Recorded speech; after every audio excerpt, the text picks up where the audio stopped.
Sa pagpanaw ng veteranong kolumnista at dating talk show host na si Lolit Solis nitong Hulyo 3, Huwebes, isang malaking luha ang pumatak sa mundo ng lokal na showbiz.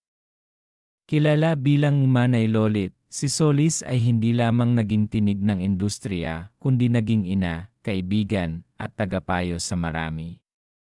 Sa kabila ng kanyang edad at karamdaman, nanatiling buhay ang kanyang presensya sa social media, lalo na sa kanyang Instagram posts, kung saan madalas niyang kinakausap ang matalik na kaibigang si Salve Asis. Noong Hunyo 26, ibinahagi ni Lolit na siya'y pinanghihinaan ng katawan dahil sa sakit sa bato.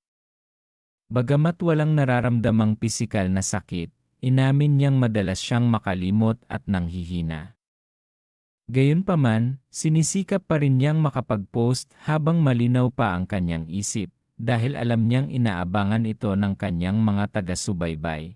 Pagsapit ng Hunyo 28, mas naging emosyonal si Manay Lolit.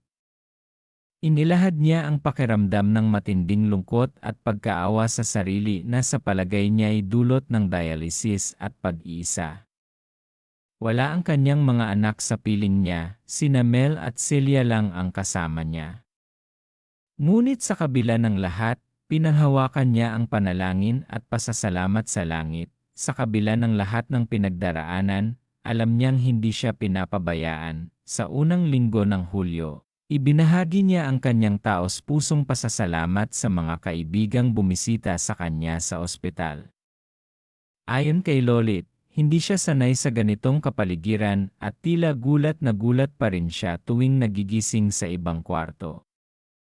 Ngunit ang presensya ng mga kaibigan gaya nina June Lalin at Salve ay nagsilbing liwanag sa kanyang pananatili sa ospital. Ang kanyang huling post ay punong-puno ng pasasalamat sa mga doktor at staff ng Ili Hospital. Bagamat ramdam niya ang panghihina at kawalan ng pag-asa, pinilit niyang maging matatag at positibo. Ayon sa kanya, tila isang sleepover lang ang kanyang pagkaka-confine, kahit sa loob-loob niya'y may halong pag-iyak sa tuwing binabalikan ang damdaming pagkasawi. Sa isa pang post, sinabi niyang bawat paggising ay isang himala. Inaamin niyang pagod na siya, ngunit puno ng pasasalamat sa buhay na kanyang naranasan.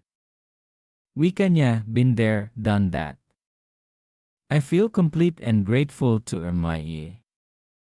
Walang pagsisisi, puno ng pagmamahal, at handang tanggapin ang anuman, ito ang naiwan sa atin ni Manay Lolit. Isang paalala sa atin ang iniwang mensahe ni Lolit Solis, ang buhay ay hindi palaging masaya. Ngunit ito'y palaging dapat ipagpasalamat. Ask Chat